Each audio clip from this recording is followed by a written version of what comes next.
যে এখন আমার লাইনে দাঁড়াতে কষ্ট হচ্ছে, তাহলে আপনি একটু পরে ঘুরে আসবেন। কিন্তু কার্ড আছে যেহেতু আপনি চাল অবশ্যই পাবেন। যে এখনই তাড়াহুড়ো করে নিতে হবে, পরে থাকবে না, এটা হবে না। অন্ততপক্ষে জুবলি ইউনিয়ন পরিষদের চেয়ারম্যানের কাছে এটা হবে না। উনি স্বচ্ছতার সাথে বিতরণ করার জন্য খুব সুন্দর সিস্টেম চালু করেছেন, এবং প্রতিবারই গত ঈদে আমি এখানে এসে উদ্বোধনী করেছি।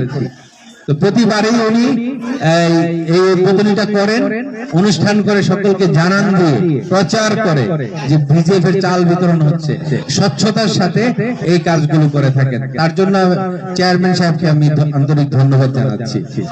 আরেকটি বিষয় হচ্ছে যে আপনারা যারা সামর্থ্যবান একটু খেয়াল করবেন, এই যে 10 কেজি করে চালটা দিচ্ছে অত্যন্ত প্রান্তিক গরিব দুঃখী মানুষের জন্য, অত্যন্ত প্রান্তিক জনগোষ্ঠীর জন্য।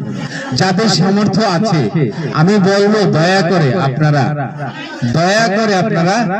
এই চালের কার্ডটা বা এই চালটা আপনারা নিবেন না। যদি কোনো কারণে ভুল করেও যদি আপনার কাছে একটা কার্ড চলে যায়, প্রয়োজনে আপনি ওই কার্ডটা আপনার প্রতিবেশী একজন গরিব দুঃখীর হাতে দিয়ে দিবেন।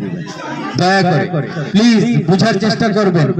আপনারা যারা সমাজে সচেতন বা সমাজে প্রতিষ্ঠিত মানুষ আছেন, তারা যেমন ঈদ করবে, একজন গরিব মানুষও আপনার মতো হক রাখে একটা আনন্দদায়ক ঈদ করার।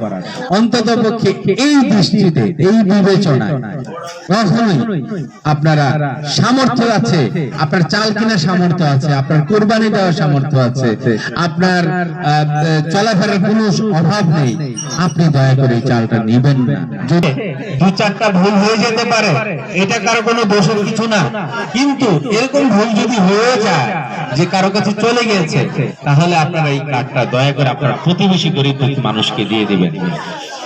সুতরাং মাননীয় প্রধানমন্ত্রী যে উদ্যোগটা নিয়েছেন, এই উদ্যোগটা যেন আমরা মাঠে সঠিক স্বচ্ছতার সাথে সুষ্ঠুভাবে বাস্তবায়ন করতে পারি।